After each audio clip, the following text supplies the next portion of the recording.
Now, if you're currently looking for a better solution for cat litter box that's not going to cost you a whole lot, it's not going to be so expensive like some of the ones you see at Walmart and different surrounding stores are like $20, $30.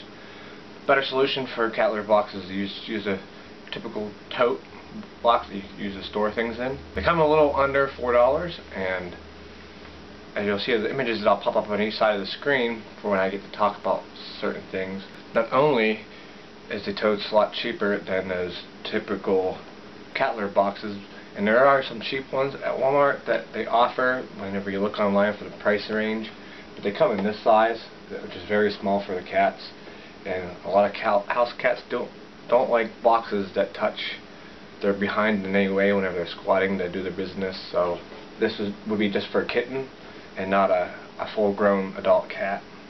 And then another solution that I have for cat litter, if you're tired of buying cat litter that's like $20-something a box, and you go through it depending on if you have more than one cat or 2 cats, 3 cats, I would suggest sand, the kids play sand. It works just as well.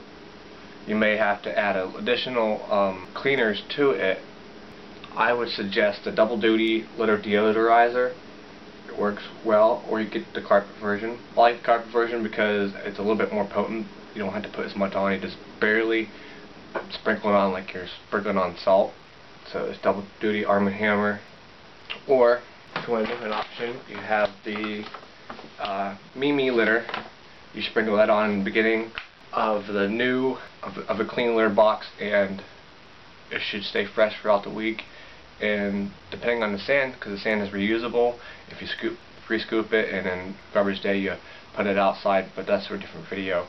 Go ahead, and now with the cat litter sand, definitely a lot better alternative to the traditional litter choices you have out there.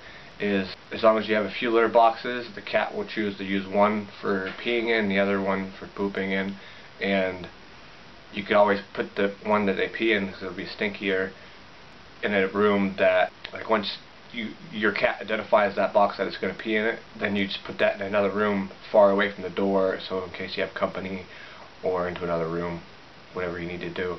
But you should always have at least per cat.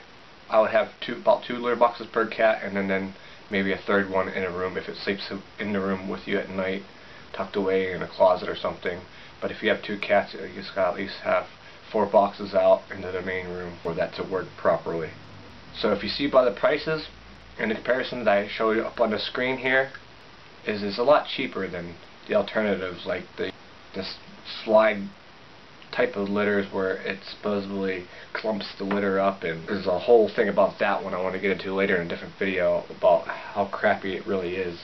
For over $20 a box, it's really not that great, especially whenever you go to scoop it during the week before you're going to change it in between, you know, the garbage day. It ends up being entirely like a big rock, and it like sticks to the bottom. And if you don't want to do the sand, another alternative is the double duty Arm & Hammer litter.